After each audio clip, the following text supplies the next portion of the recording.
Kids show. I need you to remember that going in. There's an episode where Odd is actually out of air underwater.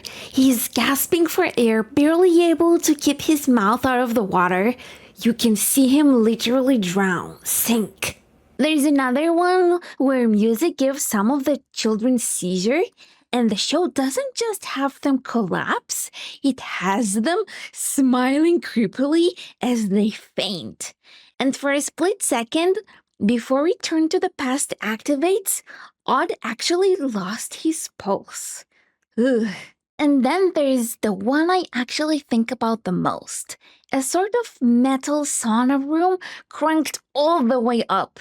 Yumi and Ulrich are locked, and the temperature is climbing. They are dripping water like they're out of the swimming pool, until Yumi strips down to just a bra because there's nothing else to do about it. That's the moment you go, wait, they're really doing this in a kids' show?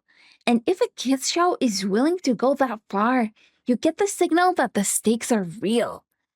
Real, not cartoon real. By the end of this video, I'm turning that scene into an actual game mechanic. Greetings, universe! Before I keep going, I want you to know something about me. See this window I'm sitting in right now? Bear with me while I break the fourth wall. That's not just a vibe I picked. That's Aelita's virtualization window from season 1. After all these years since the show came out, it stayed with me enough for me to kind of become Aelita a little bit, like a source of inspiration for SpaceC. So yeah, I love this show, not very casually. Also, I make games, magical girl games specifically. So that turning that scene into a game mechanic I mentioned, I meant it. That's just what I do. Code Lyoko is a magical girl show. Here's how. Start with transformation, because every magical girl show needs a transformation. Code Lyoko's version is the scanner. You step in, the doors close, and you come out with a cool weapon and an awesome outfit. This is a classic Henshin sequence, but maybe with less sparkles. Code Lyoko just built it as a machine instead of a colorful, sparkly pocket dimension. And even knowing it's coming every single episode, it still hits the same way every time with the music. Things are getting interesting. Oh yeah. Second point, and it's the funniest one. The adults are almost entirely absent. Nobody's parents know. Nobody's teachers care enough to notice. The one adult who gets pulled in at all is the gym teacher called Jim, and he's mostly the comic relief. This is a group of teenagers running a cyber war against a rogue AI, and the extent of adult supervision is one guy blowing a whistle. I like Jim, and I hope he will get to be meaningful in the next season. Every magical girl show does this. Sailor Moon's parents barely register. Sakura's dad is oblivious by design. Code Lyoko just does it with a slightly funnier stakes because the thing being hidden is so much bigger than a normal secret identity. Third thing is the friend group bond. And it's actually two different kinds of dread, not just one. This part isn't unique to Code Lyoko. Sailor Moon's group of friends form the same way. They're thrown into fights side by side, trusting each other because they survived dozens of life or death situations, and not exactly because they picked each other first. Steven Universe kind of runs the same story. Found family forged in danger instead of friendship first. Code Lyoko does the same thing. So there's this Sana kind of dread.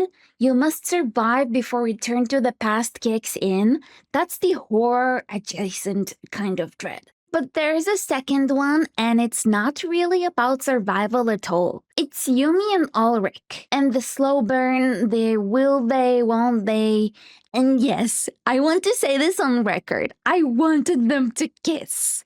I wanted it confirmed. There was this episode where they nearly did, and it's the only time in this whole show I was quietly begging Aelita to take even longer than she normally does, deactivating a tower. Same for Jeremy and Aelita, who are just the cutest pair of nerds. And every time a moment almost happens between them, there's this second quieter dread underneath it. Like, what if Return to the Past erases this moment for them before it's real? And small detail that shouldn't matter, but it was really dear to my heart anyway. Yumi is taller than Ulrich. Love me a tall queen and a short king representation, like Bulma and Vegeta. It just made the pairing feel like someone was actually paying attention when they designed it. 3 magical girl pillars so far. By the way, if you want to playtest the game I'm building and tell me where it's broken, I'm looking for testers, links below. Back to it. Every return to the past erases the damage, but not the memory. The Lyoko Warriors get to remember every single thing that happened to them. Nobody else in the world does. The show treats that like a minor detail, a reason they're a little tired sometimes, and just moves on to the next episode. Remember Odd almost drowning, sinking to the bottom? Yumi pulls him out, and he laughs it off immediately with zero processing, just back to normal without a single cough. That's an unsettling pattern for the show. What if the show actually took a moment with that? What does it do to 5 teenagers to accumulate trauma from every single Xana attack when none of them ever actually gets a real reset? You would assume the obvious Code Lyoko show turned into a game would be set inside Lyoko. It basically already looks like a video game. Combat, platforming, sneaking around. That's the easy expected answer. The interesting game never goes to Lyoko at all. Quick heads up before we go here. This part gets darker than anything else in this video. We're talking about the fictional game mechanic built around trauma and not being able to trust your own mind anymore. If that's not what you're in the mood for today, totally fine, skip ahead to this part. Here's the pitch. You're not a Lyoko warrior. You're the person who stays behind on campus for ground support. Jeremy at the supercomputer, guiding the team through Lyoko. You're the one physically walking the halls, trying to figure out what's actually happening before it gets someone hurt. The tower types. Every active tower corrupts a category of real-world technology. Network would be for Wi-Fi and phones. Signal would be for satellites, radio, GPS. Grid would be for power lines and street lights. Your usual electronics. Only devices in that category glitch. Your job is to read the glitch, identify the category, tell Jeremy about it, so the team knows which part of Lyoko to search first. Reading the signs. At full stability, this is easy. Corrupted devices look wrong in a way you cannot miss.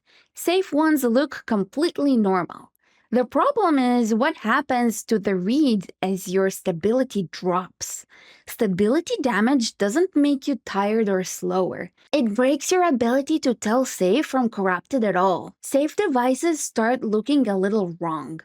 Real threats start looking almost normal. You're not just under more pressure, you're slowly losing the ability to distinguish between normal and glitchy corrupted technology around you. NPC trust. You can personally avoid a bad device or warn someone else away from it. But every wrong warning costs you trust. Warn people away from things that turn out fine too many times, and eventually nobody listens, even when you're right. That gym teacher joke from earlier stops being a joke here. People don't disbelieve you because they're oblivious. They stop believing you because you were wrong too many times. And you were wrong because you're not okay anymore. The spiral.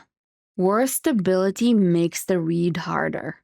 A harder read means more wrong calls. Wrong calls make the incident worse. A worse incident to the innocent students does more permanent stability damage because of the guilt and the terrible things you're not supposed to witness or go through as a kid. And that makes the next read even harder. In terms of game design, there is no difficulty slider here. It's just two systems feeding each other: your stability and how bad each tech incident gets before you stop it. The instant Aelita deactivates the tower, every glitching device on campus snaps back to normal. That's the show's own rule taken seriously. Only the Lyoko Warriors keep their memories after a reset. Everyone else gets a real clean slate every single time. Only the 5 of them, 6 if you count you, are quietly stacking incidents that nobody else even remembers happening. Every wrong guess makes your stability worse. And the worse your stability gets, the harder it is to guess right. Picture this. Empty school hallway after hours. Phone pressed to her ear so it won't slip through her sweaty palm. Trying very hard to sound like she has this handled. Okay, the vending machine by the gym. It's flickering wrong. Same as the one in the science block. Same pattern? I think so, yes. Tell them grid, not network. They're moving, stay on it. It's the same pattern as last time. It has to be. Jeremy, I don't know if I'm reading this right anymore. They're almost there, 10 seconds. 9, 8. Tower's down, good work. Return to the past now. Sometime later, same hallway. Daylight. It's not doing anything, it's fine. It's just a vending machine.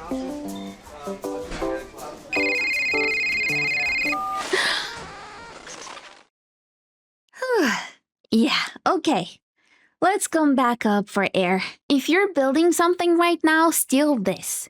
I didn't invent a new rule to make this scary. I took a rule the show already had. Only the Lyoko Warriors keep their memories, and asked what that would actually do to 5 teenagers over 2 years. Don't invent the darkness. Take the canon seriously and follow it all the way through, which, honestly, is the same instinct behind the whole design of the magical girl game I'm building. Take transformation. It's the whole core loop of the game I'm making. You'll notice there is no mom and dad waiting at home either. That wasn't an accident. Friendship is where I actually went a different direction on purpose. Code Lyoko's team gets close because they almost die together over and over. I didn't build friendships in my game that way. They're built on the boring, mundane stuff. Feeding your bunnies, talking to them, just being there together. I think that's the right call for the kind of comfort I want this game to feel like. But watching this show back does make me wonder a little what I'm giving up by staying away from the danger bond thing entirely. Which, if you want to actually see what I built instead of just talking about it, that's right there. See you soon!